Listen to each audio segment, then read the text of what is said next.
Okay, ignore the state of my desk. It's always in a bit of a state, to be fair. But this is just an impromptu video to show you some updates you can do to your Bachmann Thomas to make him look nicer. These are things I've done. I will go with one that I haven't done yet. In fact, we'll start with that.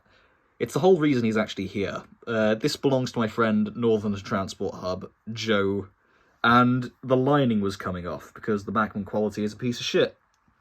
So he sent Thomas to me to have his lining redone because I've got a bit of experience with water slide decals. So the first thing you should do is get a clear coat on these things because the lining will come off and it'll look like shit.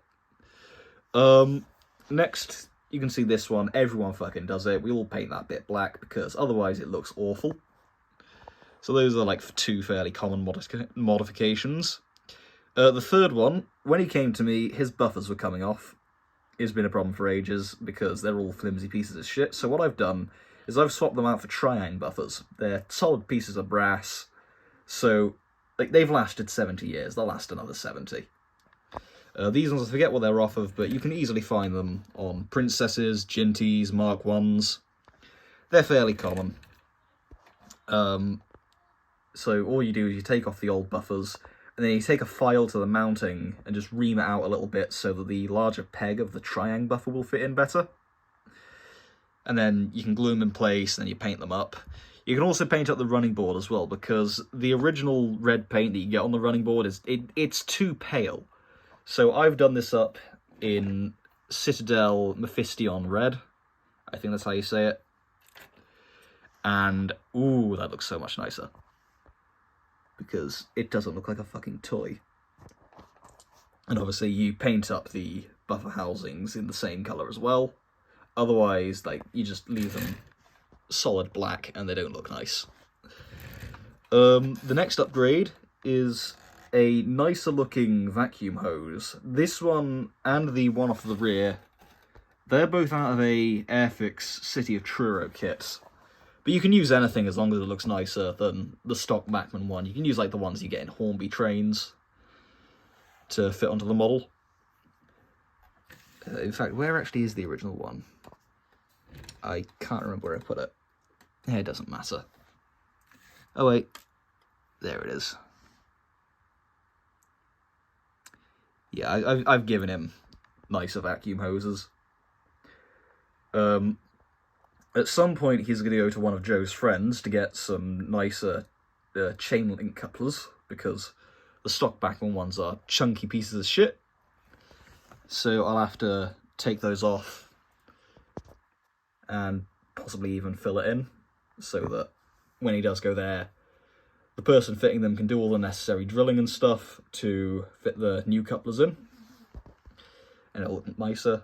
I should also fit it in with some new lamp irons and stuff, because, again, the old ones look like shit and they were coming off.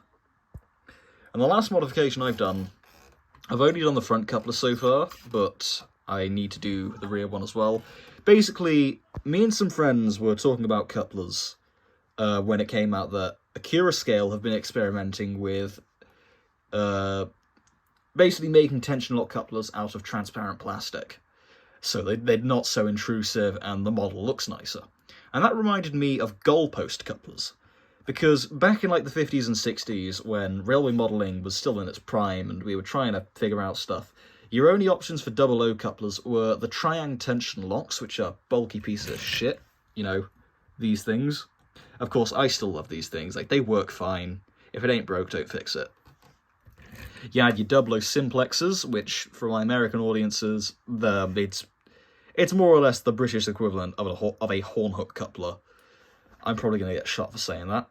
And then also you had just actual chains, which are really fiddly.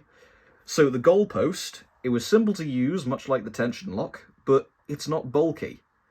It works, but it's subtle. And from the right distance, you can't even see it.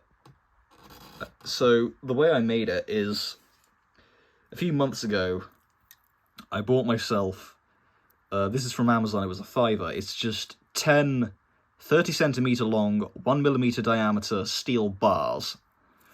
I bought them for making custom like crossheads and slide bars. They're also really good for replacing handrails on Hornby Dublo stock. But when we start talking about couplers, I got in the mood to experiment with goalposts. So with Joe's permission, I made one for the front of Thomas, because if you tried to fit a tension lock to Thomas, the front end is so tight and cluttered, it wouldn't work, and it would look awful. So a goalpost, if I pull this Triang Princess tender over, you get the functionality of a tension lock, all while being barely able to see it. It's functional and it's subtle, and that's exactly why the goalpost coupler was invented. So, if you want Thomas to pull stuff going backwards, give him a goalpost, because, like I said, if you tried to fit him with a regular tension lock, it would just look awful. Obviously, there's other things you can do, like I need to swap the lamp irons out because the old ones have come off. I might print out a new lamp for him as well if I can find a good model.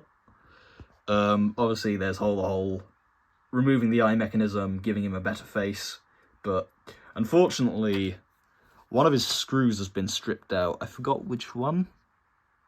It was one of the ones up here. Or was it one of the chassis? I forget, but all I remember is one of his screws was stripped out, and I couldn't get the body off. So, we kind of just have to deal with that.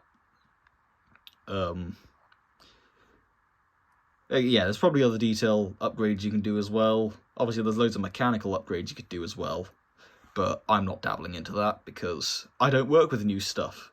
Like, this is, like, the mechanism in this is completely just unknown to me. I've seen videos of it, but yeah, I'm used to just an Exo 4 motor and 2 gears, because, yeah, you know, peak. But yeah, those are just a couple modifications you can do to your Bachmann Thomas to both make him last longer and make him look nicer. And, I'm sorry, this is just an impromptu video because I wanted to show off what I was doing with this guy. So, I should probably get back on doing his lining because I've got to work on the arch because I don't have any round decals and it's kind of flaking in areas. And I haven't even started the other side yet, so I need to work on that. But yeah, these are just a few things I've done to this Thomas. So I hope these help you with modifying your Thomas and not having to sink £1 million into him to get a 3D printed body and like all the accurate paint and shit. So you all have a good day then.